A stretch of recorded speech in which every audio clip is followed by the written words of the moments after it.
Miguel, você.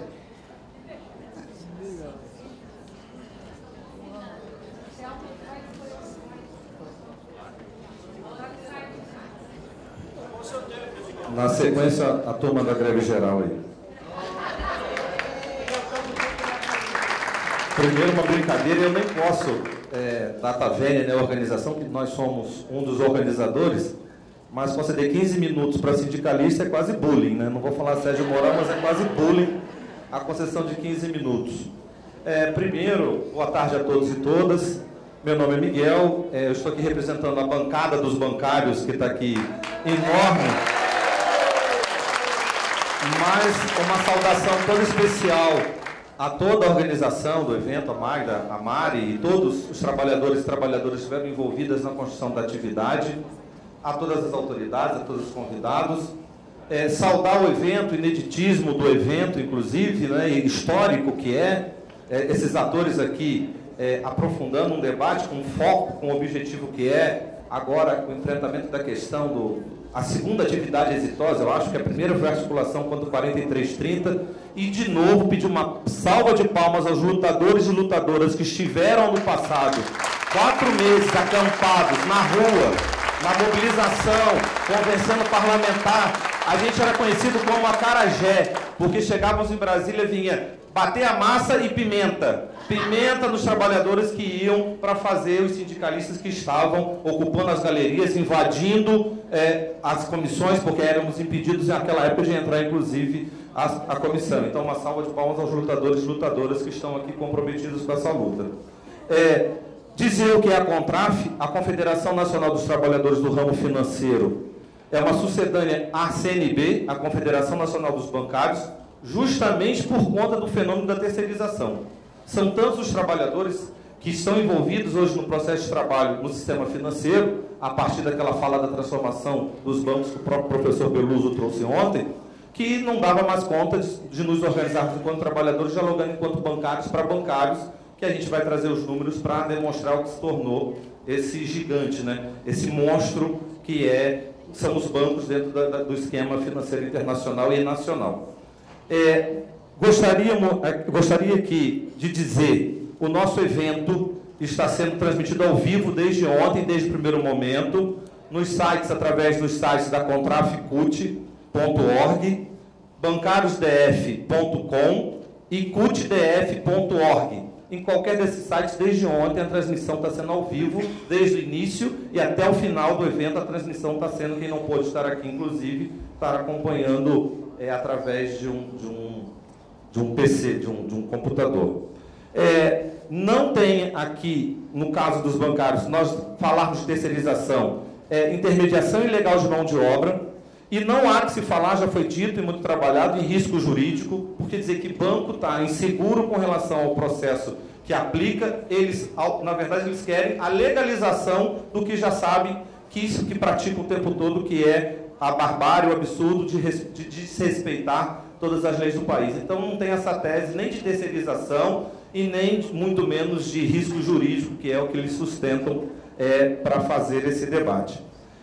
Gostaria de fazer aqui também um apelo, dado o sucesso dessa iniciativa, dessa empreitada, que não é fácil a partir do fórum, que é aprofundarmos um pouco na linha do que a doutora Kátia, a ministra ontem, Kátia, apresentava, de pensarmos como avançarmos nas nossas relações, como avançarmos no processo de radicalização da democracia no ambiente de trabalho, avançar num processo, quiçá, de livre organização sindical, de liberdade e autonomia sindical, de aprofundarmos os debates com todo o respeito nos espaços, mas com os atores que já estão envolvidos, aprofundarmos, inclusive, a profunda criminalização e judicialização de todos os conflitos e relações sociais. Então, aqui é um espaço nascedouro, numa segunda atividade exitosa, que é a realização com foco para enfrentar a questão agora do STF, mas, quiçá, né, do exercício direto da democracia, a gente possa construir nesses espaços, aprofundarmos esse debate da limitação do exercício do direito de greve, por exemplo. Dizer que, no caso do enfrentamento da terceirização, pegando um gancho no que eu estou dizendo, os bancários sempre, o professor doutor Grijalbo, que me antecedeu brilhantemente, é bom que já me poupou metade da minha fala, mas os bancários consideram que os terceirizados são bancários informais. E para se ter ideia, todas as vezes que nós vamos fazer uma atividade numa grande empresa que presta serviços terceirizados a diversos bancos, nós somos hoje réus em ações de interdito proibitório, de condenações de multas milionárias, impedindo que o sindicato bancário se aproxime, mesmo que tenha bancários naquele ambiente de trabalho, não, porque o registro e a representação sindical é de uma outra categoria. Então, é preciso que a gente aproveite o espaço do fórum para aprofundarmos medidas, se os atores estão aqui, convidar todos os atores para pensarmos, refletirmos, porque existem aparas e arestas que nós precisamos aprofundar. Esse acho que é um bom caminho, né, de maturidade democrática, de exercício de fato de cidadania e de construção dos espaços democráticos para superar os nossos problemas. Bom, dito isso, muito já foi dito a respeito da reestruturação produtiva. Os bancos hoje, na verdade, são grandes holdings. O Banco Comercial Brasileiro, a lei é a mesma, é a 4.565 de 64, e não é à toa que essa lei é de 31 de dezembro de 64, auge da ditadura militar, onde se cria o Banco Central com todos os poderes autocráticos dados ao Banco Central. Por isso que nós temos a lei que trata do banco comercial, mas convivemos com grandes holdings financeiras a ponto de que os bancos afirmam em todos os espaços que nós temos de negociação e públicos que a atividade fim do banco é dar lucro. Ela é uma empresa capitalista, símbolo do processo capitalista, o objetivo final, a atividade fim do banco é dar lucro. Então, o entendimento dos bancos é que todo o processo restante de trabalho é passível de terceirização, quarteirização, quinteirização e infinitos processos de terceirização. Por favor, aqui demonstra claramente um dos perversos efeitos. Eu não sei se todos sabem, mas os bancários se organizam nacionalmente, tem a database 1º de setembro, tem uma única convenção coletiva nacional de trabalho que se aplica para todos os bancos, públicos e privados, são cerca de 150 bancos, e é uma das poucas experiências exitosas nesse processo de negociação coletiva que abarca um processo tão grande de negociação coletiva. E se a gente olhar o processo de terceirização, o que tem levado, e aí uma outra dificuldade, informações fidedignas para que a gente possa trabalhar e fazer o enfrentamento. Os bancos eliminam qualquer vestígio, qualquer rastro dos seus relatórios de sustentabilidade, relatórios sociais a respeito do tema terceirização, justamente para, nem mesmo, entre aspas, a terceirização legal, vigilância e limpeza, quando a gente olha os dados, não batem com a realidade. Então, os dados... confiabilidade só quando tem uma inspeção de um procurador do trabalho, no inquérito civil público ou numa inspeção do Ministério do Trabalho e Emprego. Fora isso, é uma caixa preta. Mesmo com o processo de negociação que se estabelece, a gente não tem informações. O negociador sempre diz que não temos informação.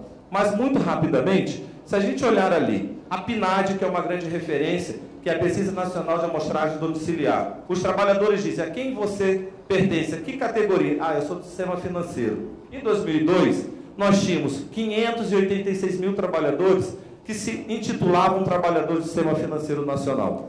Nós tínhamos uma taxa de sindicalização à época batendo em 50%. Já era uma das maiores se a gente olhar o processo de sindicalização no Brasil.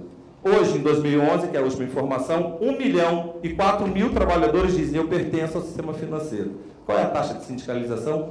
36%. Essa taxa está mantida nos bancários. Os bancários continuam com percentuais elevados de sindicalização, mas quando olha o conjunto de trabalhadores envolvidos no processo, né, a taxa de sindicalização despenca, de organização despenca, a fragilidade do processo de negociação e, obviamente, o processo produtivo que não para, né, muita organização de um lado, mas o processo produtivo não para.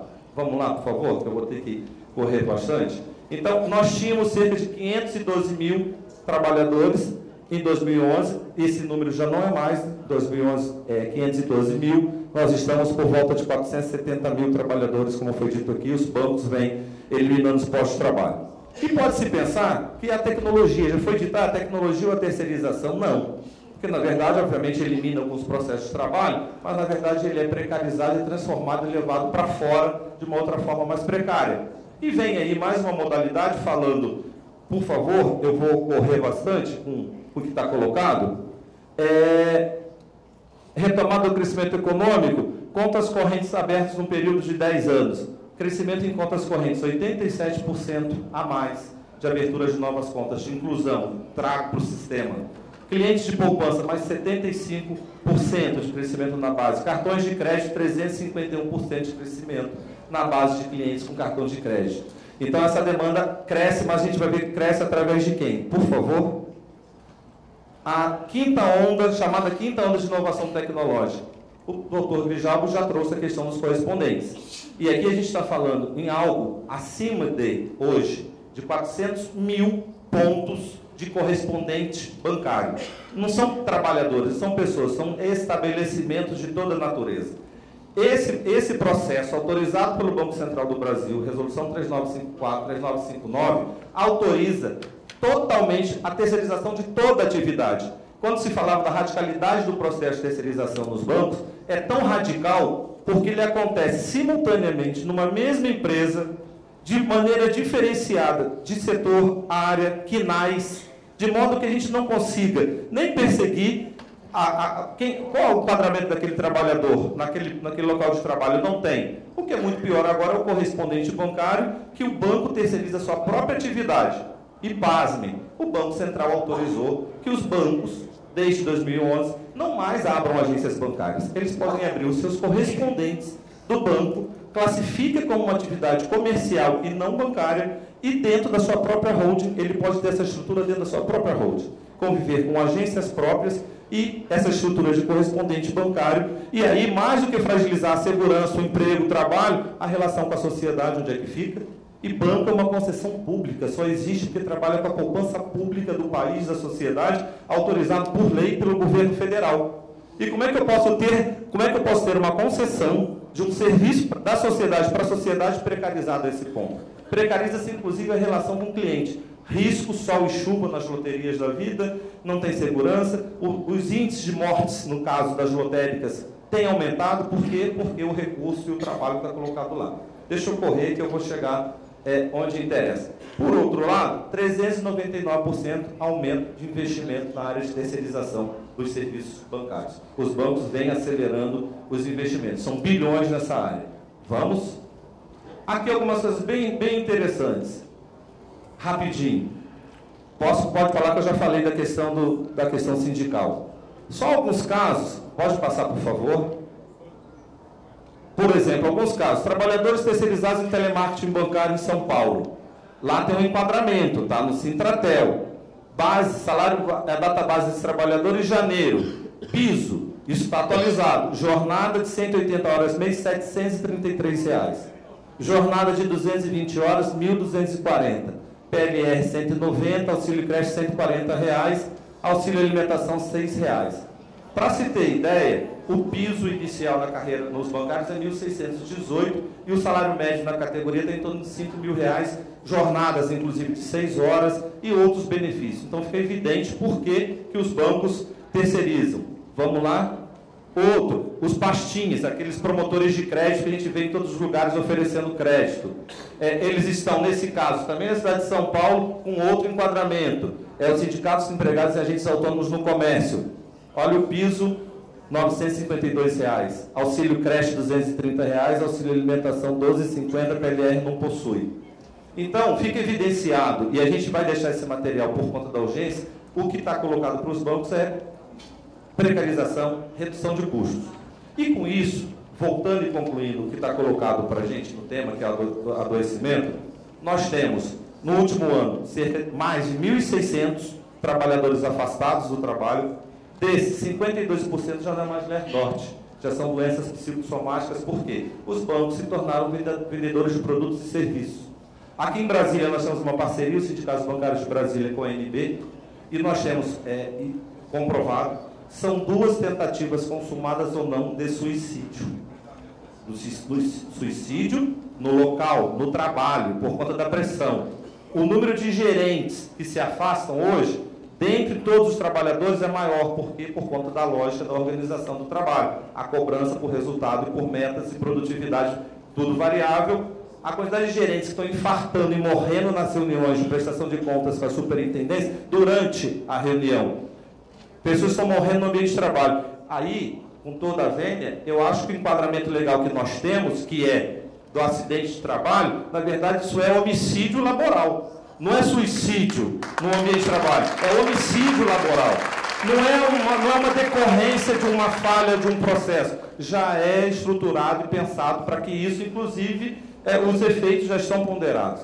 Então, companheiros e companheiras, eu acho, e a gente distribuiu, como eu falei, é quase bullying, eu entendo, mas a gente distribuiu um documento aqui hoje, intitulado A Carta dos Bancários, e na linha do companheiro Anselmo que me antecedeu, excelente, parabéns, vamos nos articular, cada um dos atores aqui presentes no seu papel, no seu espaço, mas nós temos que ganhar as ruas, nós temos que ocupar as ruas, fazer esse debate, ir ao STF, levar nossa voz, os trabalhadores, componentes que são a maioria de nós e na sociedade tem que, nessa vez, ocupar o espaço, e não é uma questão que está colocada de regulação, de nenhuma forma de organização do trabalho, divisão do trabalho. É luta de classes. Se nós não tivermos isso claro, o que está em jogo nesse momento no Brasil e no mundo, nós seremos derrotados. Então, parabéns, nós somos todos lutadores e lutadoras aqui, referendamos a proposta que já apareceu, do Fórum requerer, junto ao STF, uma audiência pública,